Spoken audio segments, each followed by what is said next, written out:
আর এইটা হলো সিগারেট বানানো মেশিন। ওই আগে এক সময় কাগজ দিয়ে সিগারেট বানানো হতো মশলা দিয়ে। এটা দেখেন যে বারুদ যে ঘষা, এটাও কিন্তু মেটালের। সেই কাঠিটা আমি পাইনি, কিন্তু এটা অনেক আগের, হয়তো 100-150 বছর আগের। এগুলো ম্যাচ হোল্ডার। ম্যাচ হোল্ডারে দেখেন এখানে সুন্দর নকশা করে এবং স্টোন বসানো। হ্যাঁ, রূপার তৈরি, 2 ভরি প্রায় 10 আনার মতো ওজন ম্যাচ বক্স কালেক্টর। তো আমার মূল ম্যাচ বক্সের ইয়েটা ছিল মেটালিক। তো metal match box cover, match box holder, match box case, এগুলো এর মধ্যে বিভিন্ন মেটাল আছে। এখানে যেমন আছে, এখানে দেখেন একটা match box, mainly match box highlights এইটা। এর পাশাপাশি সিগারেট বক্স, তারপর এস্ট্রে। এখানে এটা হলো হোল্ডার, ম্যাচ হোল্ডার, টেবিলের উপর রাখার জন্য অফিসিয়াল আর কি। হ্যাঁ, এখানে হচ্ছে hotel match box, match box holder, calendar, ID card holder, import pen holder. এটা মূলত মূল হলো পানদান, কিন্তু পানদানের সাথে এখানে ওই পাশে আছে আপনার হলো সিগারেটের অ্যাস্ট্রে, এই পাশে আপনার আছে ম্যাচ বক্স হোল্ডার। আর এইটা হলো সিগারেট বানানো মেশিন। ওই আগে এক সময় কাগজ দিয়ে সিগারেট বানানো হতো মশলা দিয়ে। আর এইটা হলো মূলত কিন্তু পান বক্স। হ্যাঁ, ভিতরে পান থাকে। আর এইখানের পানের মশলা 5-6 টাকা মশলা, তারপরে ওর সাথে আপনার হলো সুপারি কাটা। আর এটা হলো পানে যে চুন ঘষে সেইটা, এই জিনিসটা এটা অনেকে জানে না, কিন্তু ম্যাচ বক্সও ছিল কিন্তু পিতলের।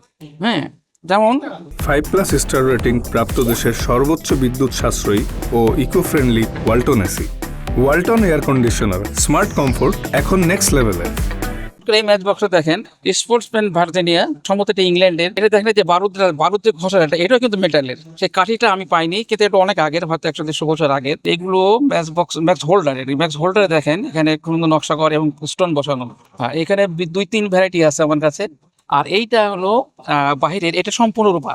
হ্যাঁ, রূপার তৈরি, 2 ভরি প্রায় 10 আনার মতো ওজন, সনাতন পদ্ধতি।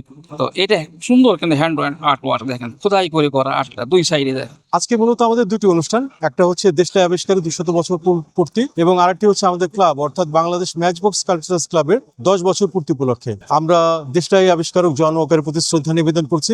এখানে আমাদের মোট 36 জন অংশগ্রহণকারী আছে। তো তারা তাদের সংগ্রহের বিভিন্ন দেশলাই এখানে প্রদর্শন করছে, যেখানে অনেক রেয়ার ম্যাচ বক্সও আছে। যে পৃথিবীতে একমাত্র দেশলাই হচ্ছে একটি বিলুপ্ত হবি, কারণ পৃথিবীতে অনেক ধরনের সংগ্রহ আছে কিন্তু দেশলাই সংগ্রহ কম। তারা তো কখনো আসলে ভাবেনি যে এগুলোকে দেশলাই করা যায় বা দেশলাই করতে হবে। তো যার ফলে এই একটা অন্তরায় হয়ে দাঁড়িয়েছে, এবং সারা পৃথিবীতে হাতে গোনা দেশলাই সংগ্রহ আছে। আগামীতে যারা রেখেছে তারা যদি ভালো করে রাখতে পারে, সংরক্ষণ করে রাখতে পারে, তাহলে এগুলোই আমাদের একটা ফুটপ্রিন্ট হয়ে থাকতে পারে। সারা ওয়ার্ল্ড ওয়াইডই ম্যাচ বক্স কালেক্ট করে, মানে ডাক টিকিট, টাকা, এন্টিকের মতো কালেক্ট করে, এবং সারা ওয়ার্ল্ড ওয়াইড এক্সিবিশন হয়। 2 ধরনের এক্সিবিশন হয়, একটা হচ্ছে অনলাইন হয়, আর একটা হচ্ছে একদম এরকম ফিজিক্যাল এক্সিবিশন। তো এইবারের যে এক্সিবিশনের এটা একটা বিশেষত্ব আছে। ম্যাচ বক্স আবিষ্কারের 200 বছর পূর্তি উপলক্ষে যে মানে যে ওয়াকার, এটার লেগেসি হিসেবে 3 দেশে এবার প্রোগ্রাম হয়েছে, অস্ট্রেলিয়া, ইংল্যান্ড এবং বাংলাদেশ। ওইটা উপলক্ষে আসলে করা, এটা যেহেতু ইন্টারন্যাশনাল এক্সিবিশন, এবং এটা আমাদের এখানে যে বাংলাদেশ বিএমসিসি যে আমাদের যে ক্লাব, এই ক্লাবের আয়োজনে এটা করা, এবং মানুষ যাতে ম্যাচ বক্স সম্পর্কে জানতে পারে। এই জায়গায় প্রত্যেকটার এক একটা হিস্ট্রি আছে, গল্প আছে। যেমন এটা আমার এক্সিবিট, যেটা আসলে দাদা ম্যাচ ফ্যাক্টরির ওই সময় সুইডিশরা আসছিল বাংলাদেশে, ওদের শেয়ার ছিল, এটা আগুন লাগে হয়ে যায়, এখন ভ্যানিশ হয়ে গেছে পুরা, এটা নাই। বিদেশিরা আসছে, বাংলাদেশে ঘুরছে, এইসব দুর্লভ ছবি। ম্যাচ বক্স হচ্ছে একটি মিনিয়েচার আর্ট ফর্ম। এটা দিয়ে এই ম্যাচ বক্সের যে আবেদন, এটা সারা জীবনই থাকবে। এই যে এটা হচ্ছে আমার এক্সিবিটটা। যখন ইস্ট পাকিস্তান ছিল, এখানকার ম্যাচ ফ্যাক্টরি, এটা চিটাগং ছিল। তারপর হচ্ছে যে উজ্জ্বলা পাংখা। আজকে আসছি, আমার একটা অনুষ্ঠান ছিল, এই এক্সিবিশনটা আমি করেছি, এবং অনেকে ওই যে ওইখানে আছে এক্সিবিশন করছে, আমি এইটা করছি। আমি একজন কালেক্টরও হতে চাই এবং আর্টিস্টও হতে চাই।